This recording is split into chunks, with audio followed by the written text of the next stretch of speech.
जय हिंद, वंदे मातरम, जय जगत। साथियों, आज का ये एपिसोड राजनीतिक परिदृश्य है। राजनीति में क्या कारण है कि कुछ प्रदेश तो बहुत अधिक विकसित हो गए हैं और बहुत से प्रदेश ऐसे हैं जो विकास की मुख्य धारा पर नहीं आ पाए हैं। हम बात कर रहे हैं सुदूर दक्षिण के प्रदेश केरल का नाम सुनते ही लोगों के जहन में यह आता है कि 100% साक्षर, स्वास्थ्य में, शिक्षा में, एग्रीकल्चर में, पंचायत में, गांव से लेकर शहर तक एक समान विकास। पहला वो प्रदेश जिसने अपने पूरे प्रदेश में फास्ट नेटवर्क इंटरनेट प्रोवाइड करने के लिए ऑप्टिकल फाइबर का जाल सा बिछा दिया है। बीपीएल कार्ड धारियों को फ्री इंटरनेट कनेक्शन दिए गए हैं, हाई स्पीड।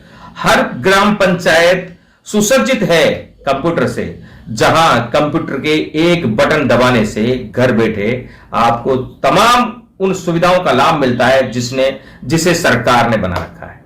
वहीं दूसरी ओर हम उत्तर भारत में देखते हैं तो उत्तर भारत में व्यापारिक दृष्टि से बहुत से व्यापारी हैं जो दक्षिण भारतीयों से भी बहुत अधिक धनवान हैं। इसके बावजूद स्वास्थ्य में, चिकित्सा में, शिक्षा में, एग्रीकल्चर में, पंचायत लेवल में, तमाम अन्य इंडेक्स में पिछड़ापन है।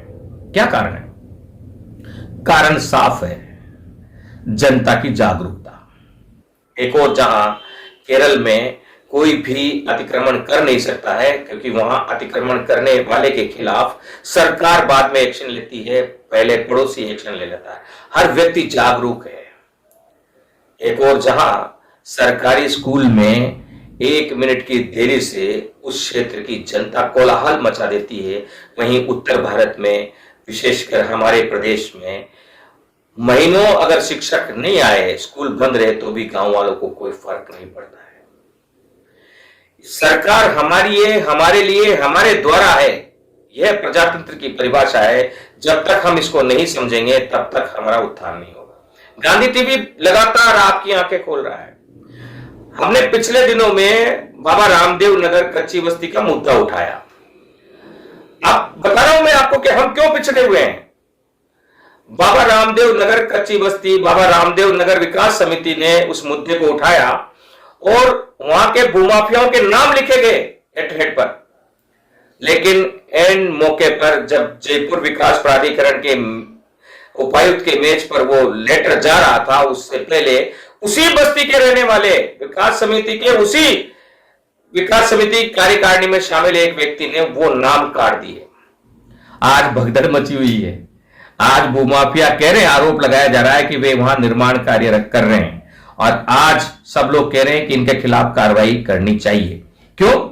भारत जोड़ो मिशन सोसाइटी और गांधी टीवी ने जब ये मुद्दा उठाया तब आप लोगों ने विरोध किया कि हमें इनसे नहीं लड़ना है, हमें कॉलोनी की बात उठानी है। और अब जब 3-4 दिन से हम कॉलोनी की बात ही उठा रहे हैं और मुख्यमंत्री के कार्यक्रम की तैयारी कर रहे हैं तो अब भगदड़ वापस मच गई कि नहीं, आपको उनके खिलाफ कार्रवाई। आप करना क्या चाहते हो ये तो क्लियर करो। लक्ष्य एक रखो, लक्ष्य से कभी इधर उधर मत भटको। हमारे जो साथी तैयारी कर रहे हैं उनके सामने भी एक बहुत बड़ी समस्या है। ये बहुत इतनी बड़ी समस्या नहीं है। अगर कॉलोनी एक है तो जो चाहे कॉलोनी के निवासी कर सकते हैं। उसके लिए एक होना, एक लक्ष्य पर आना और एक नजर से सबको देखना। ऐसा नहीं कि एक भूमाफिया का तो आप समर्थन कर रहे हो और दूसरे के खिलाफ लड़ रहे हो। ऐसी लड़ाई जिसमें कॉलोनी वासी ढाल बनते रहे, कॉलोनी वासी हमेशा अपने कंधे देते रहे, कॉलोनी वासियों के कंधे पर हथियार रखकर एक भूमाफिया दूसरे भूमाफिया को मारे। ऐसी लड़ाई में जिस दिन कॉलोनी वासी पड़ जाएंगे उस दिन कॉलोनी का विकास बंद हो जाएगा। ऐसा ही तो हुआ है पिछली बार। पिछले दिनों को देखो ना, पिछले सालों को देखो ना, यही हुआ। हमें सिर्फ और सिर्फ कॉलोनी के विकास की बात करनी है। अच्छा लग रहा है आज वहां पर जांच आ गई है, गौशाला के खिलाफ जांच आ गई है और पुलिस विभाग में जो नए बीट अधिकारी आए वहां तक जांच आ गई है। अब बीट अधिकारी को जांच देना है। बीट अधिकारी अपनी जांच देंगे वापस मुख्यमंत्री कार्यालय को, क्योंकि वो जांच मुख्यमंत्री कार्यालय से मांगी गई है। मॉनिटरिंग की जा रही है एक एक बात की।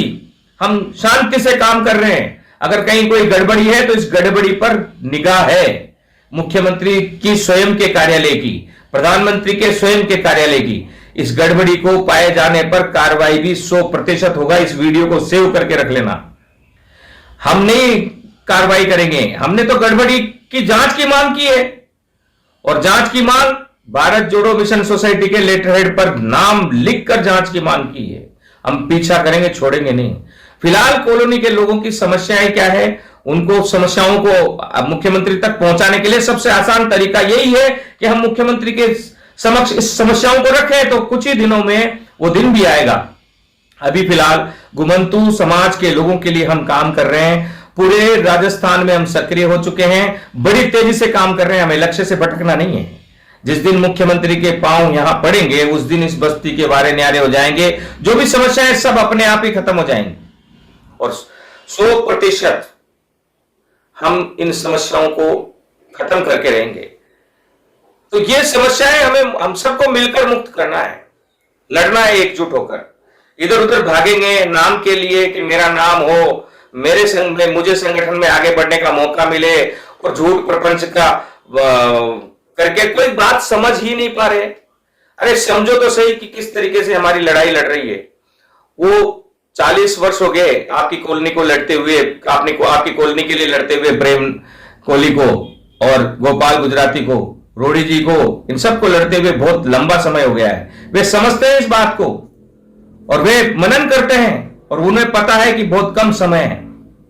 हम चुनाव से पहले ही बहुत कुछ करना चाहते हैं, चुनाव के बाद में भी करेंगे, लेकिन चुनाव से पहले ही आधारशिला रखना चाहते हैं तो रख कर रहेंगे।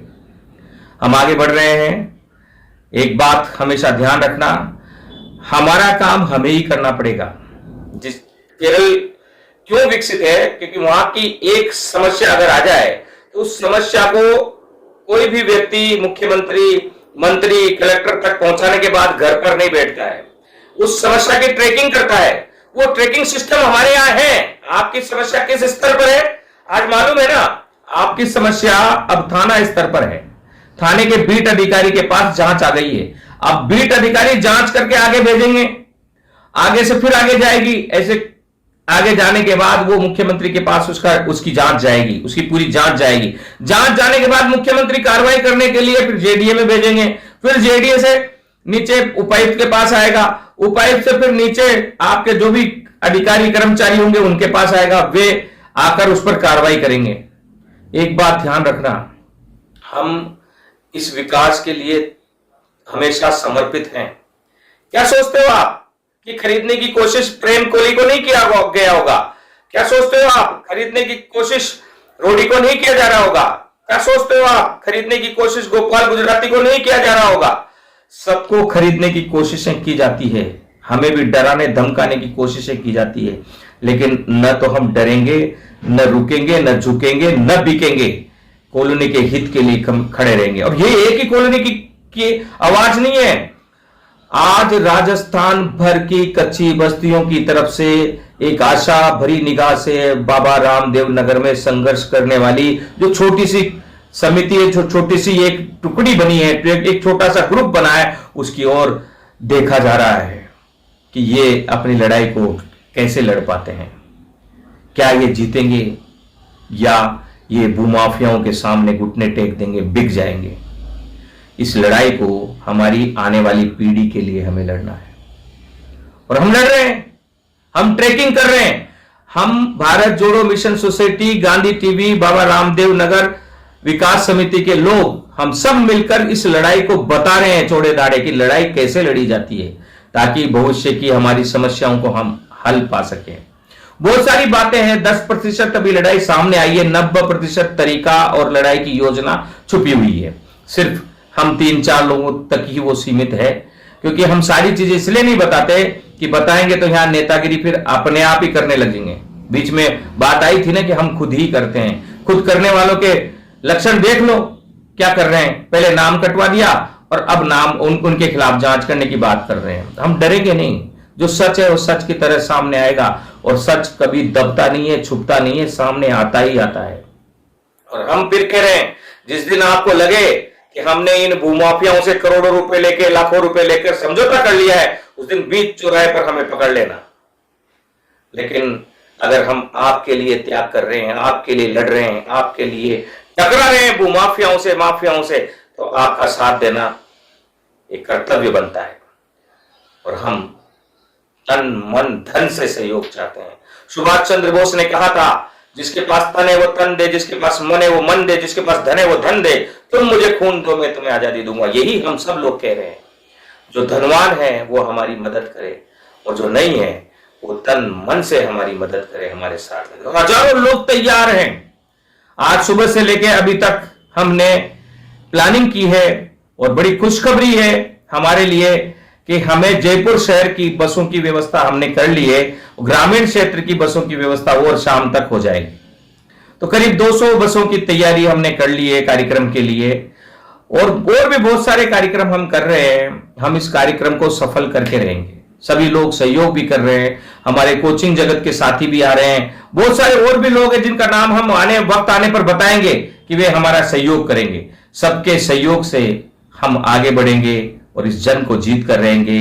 जय हिंद, वंदे मातरम, जय जगत। जो मेहनत कर रहे हैं उनकी मेहनत को सलाम, जो मदद कर रहे हैं उनकी मदद को सलाम, और जो साथ चल रहे हैं उनके जज्बे को जय हिंद, वंदे मातरम, जय जगत।